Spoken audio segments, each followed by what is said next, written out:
magkakaroon. And yes, yung mga bata na nakagawa na ng krimen, hindi na siya pwedeng umulit dahil nakakulong na siya.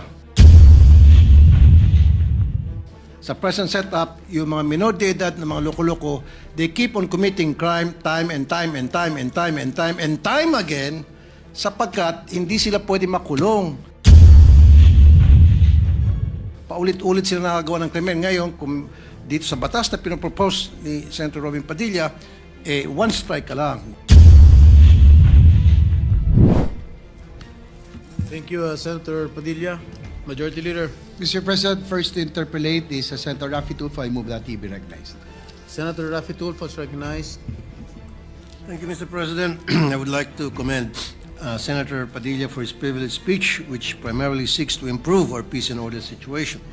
I understand his intention, Mr. President. By my experience in my program, several minors do get involved in criminal activities, and some are even involved in the commission of heinous crimes. The parents and family members of their victims are often left frustrated due to inability to get justice. If we are going to talk about facts, that is a fact.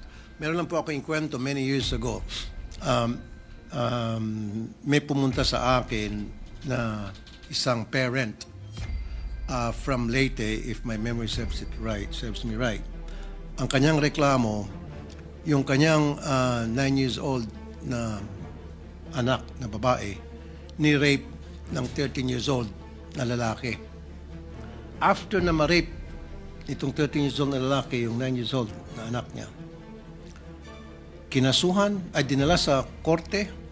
At anong ginawa ng korte? Dahil mayroong Juvenile Justice Act tayo, walang nagawa yung piskal kundi pakawalan.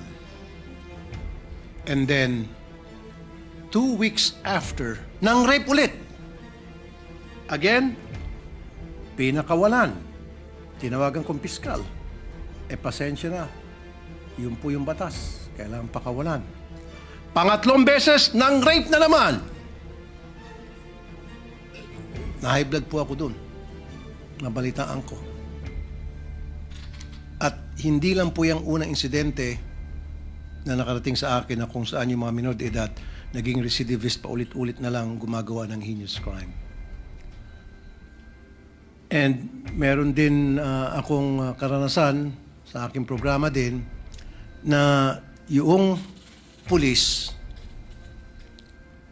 pupuntahan yung bahay ng isang magulang dahil yung kanyang anak ay merong ginawang kasalanan.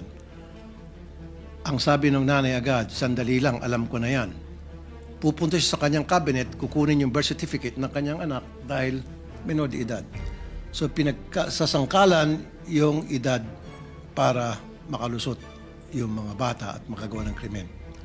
Ang daming beses na po ng mga insidente na yung mga minor de edad ang lalakas ng loob, gumawa ng krimen dahil alam nila wala silang pananagutan at sasalbahin ng batas.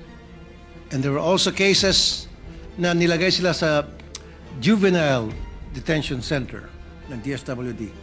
Pero nakakatakas. Napapakawalan. Now, meron lang konting katanungan dito kay Senator Robin Padilla, if you will yield to some questions. Isa pong Sir. pagpapasalamat ang suporta po ninyo at tanong. Okay. Meron na ho ba kayong ginawang pag-aaral kung tama ba yung 10 years old na ibababa natin yung age of pananagutan para yung isang bata ay makulong sa isang heinous crime? Have you conducted studies or are there or meron na bang pang pag-aaral na ginawa Opo. dito? Opo. Ngayon po, nasa oras pa rin po kami ng pagsisiyasat at pagkuha ng mga impormasyon. Ang amin pong binabasihan din po ay yung mga bansa din po na katulad natin na miyembro din po ng United Nations. Alam naman po, may mga batas din po dyan patungkol sa kabataan. Na yung kanila pong mga bansa din, meron din po silang mga batas na ganyan. Katulad po sa Australia, sa UK, at ang iba pong mga bansa din sa ASEAN. Sa ibang bansa nga po sa ASEAN, may 7 years old pa. Opo, doon po sa UK, tsaka sa Australia, 10 years old po ang kanila pong ano. So, makikita po natin na doon po sa mga progresibong bansa din at sa mga kapitbahay po natin, meron na pong mga ganitong batas. Opo.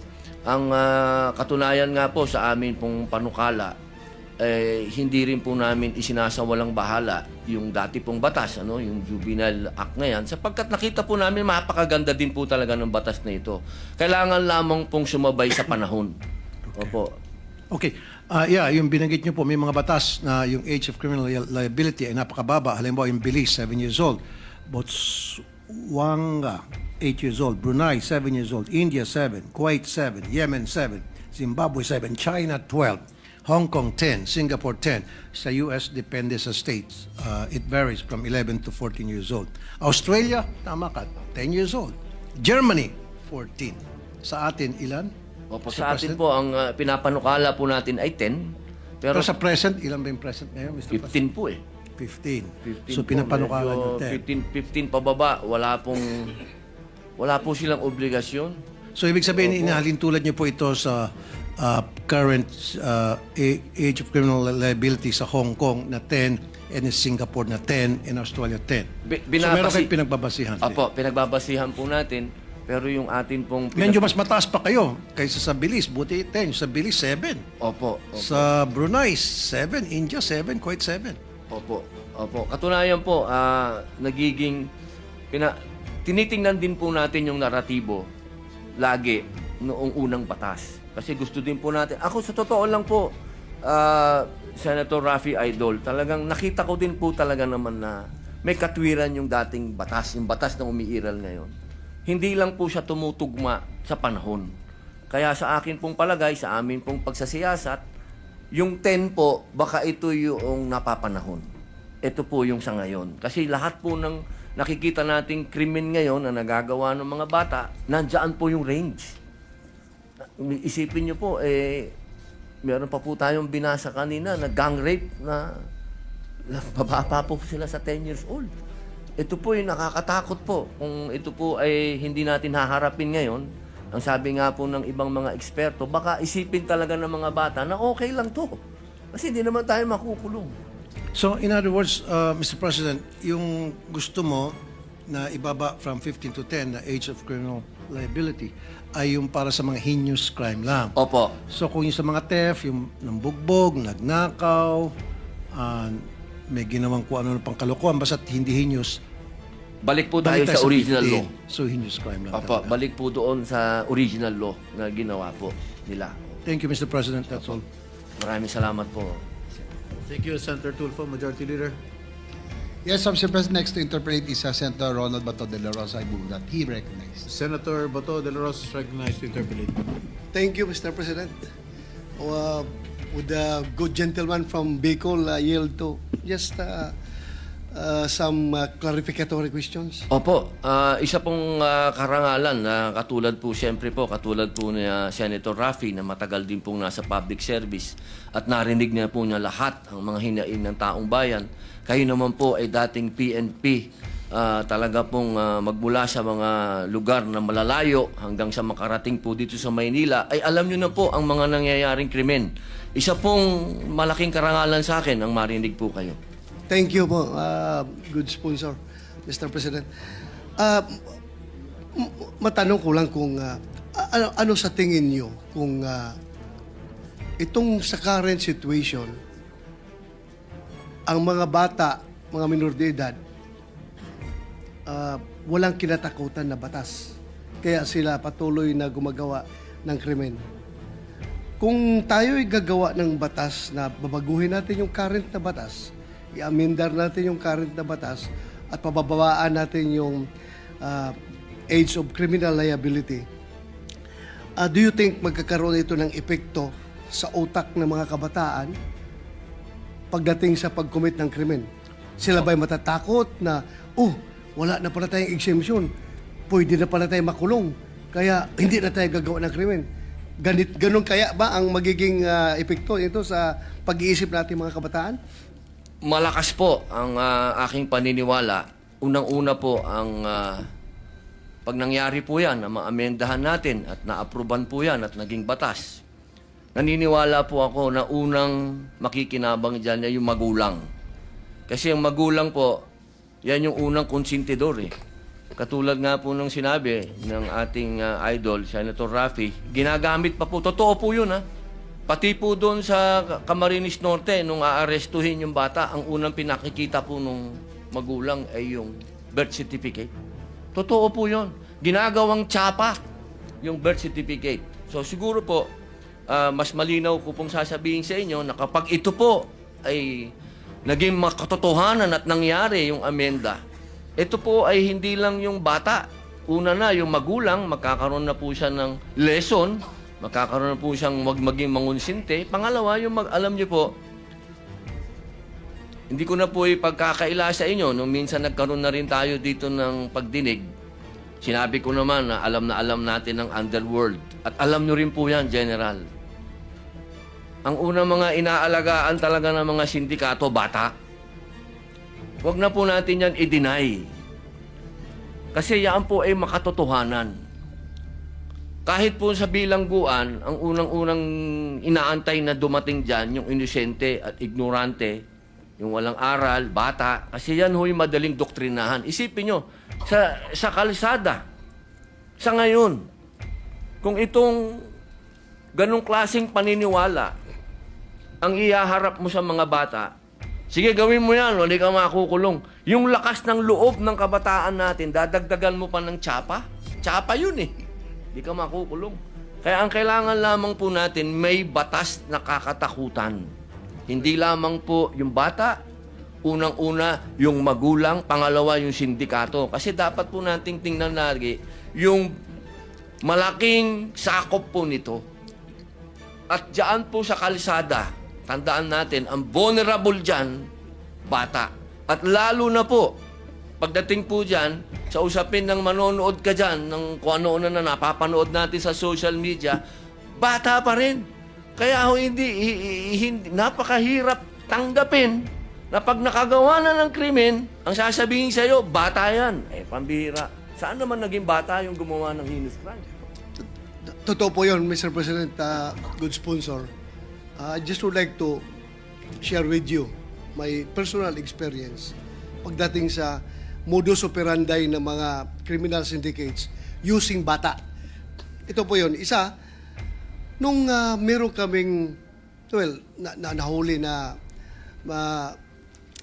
puser ng droga, ininterrogate namin kung saan galing yung kanyang supply. Sabi niya, galing daw sa Cotabato. So, paano nakarating sa Davao yung supply na yan? Ganito, sir, ganito. Kuninto sa akin. Yung pala, kahit anong gawin namin checkpoint doon sa border ng Cotabato at ng Davao City, walang mangyayari. Dahil, alam mong ginagawa, meron silang bata na ginagamit. Ang bata, pinapasundo doon sa labas ng boundary, binigay yung cake, ha? Cake. Sa loob ng cake, nandun ang shabu, tinago. So, pag bata dadaan sa checkpoint, ano yan? Sir, cake ito, sir. Padala ng deliver doon sa my birthday. So, yun ang ginawa na bata ang ginagamit na courier ng drugs. Now, isa pa yung akyat bahay gang. Yung akyat bahay gang, hindi ito basta-basta makaakyat sa mga bintana, mga masisikip na lugar. So, ang ginagamit nila bata. Meron silang bata na kinakarga para papasukin sa maliit na mga butas.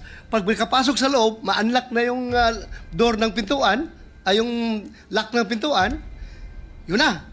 Kuha na nila yung mga nanakawin sa loob. Ito pa ngayon ang pinakamatindi. Talagang ginagamit na ang kabataan. Ang problema natin nung na-enact yung batas na yan, I think it's about 2006.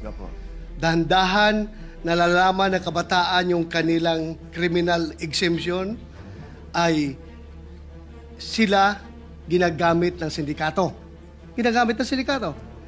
But later on, around 5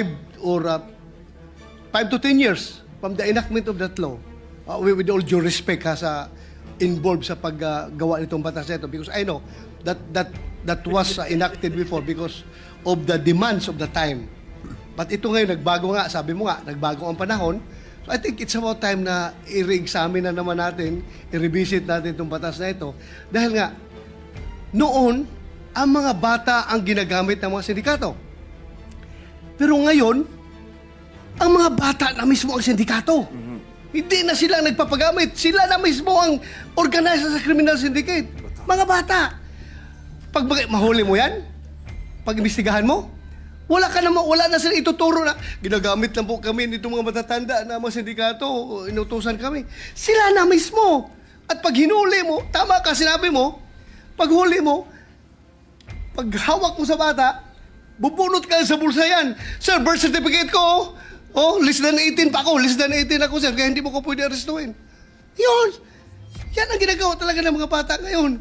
Kaya, I hope that it's about time that we revisit this law para naman hindi po mga nasama na nabanggit yung mga list of crimes na nangyayari. Yung recently lang nangyari doon sa Tagum, Davao del Norte, isang estudyante, babae, scholar, pinasok sa bahay ng 2 minor de edad. Mabuti kung ninakawan lang. Pinatay yung bata. Bago lang doon sa amin sa Davao del Norte. So, I think, I hope na ma-action na natin ito ngayon. Dahil kahit anong gawin mo, kahit anong sabihin, kahit anong dipinsa natin sabihin na maganda yung batas na yan, ginawa yan para sa kapakanan ng mga kabataan. Pero, I think nakikita ko it's already indefensible na sabihin natin na hindi natin na dapat baguhin ang batas na yan. Pag sinabi natin na hindi yan baguhin dahil mali ang pagtingin natin sa sitwasyon. Ako, I've been a policeman for how many years and hanggang nag-retire ako, yan ang palaging reklamo, hindi lang ng pulis, hindi lang ng mga biktima, kundi pati parents mismo. Sabi ng mga parents, katigas ng ulo ng itong anak ko, sir, wala na akong magawa. Hulihin nyo, sir, bitain nyo yan. May mga parents magsabi sa akin, bitain nyo yan, sir, katigas ang ulong bata niyan dahil nga ayaw magpa-disiplina dahil alam nila na mayroong batas silang sinasandalan. Kaya siguro, it's about time lang, Mr. President, good gentleman. Maraming salamat po sa pakikinig mo sa aking sinishare. Thank you po. Thank you, Senator Bato de la Rosa. Okay, Senator Tulfo. Wait lang, Mr. President.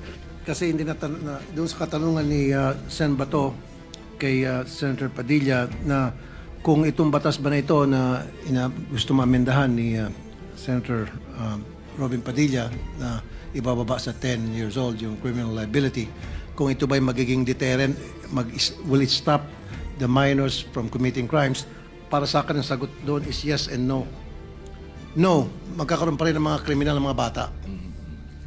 Magkakaroon. And yes, yung mga bata na nakagawa na ng krimen, hindi na siya pwedeng umulit dahil nakakulong na siya. Sa present setup, yung mga minor de edad na mga loko-loko, they keep on committing crime time and time again sapagkat hindi sila pwede makulong. Paulit-ulit sila nakagawa ng krimen. Ngayon, kung dito sa batas na pinopropose ni Senator Robin Padilla, one strike ka lang. Gumawa ka ng krimen na heinous, kulong ka na, hindi ka na makaulit. Thank you, Mr. President. Maraming salamat po. Thank you, Senator Rafi.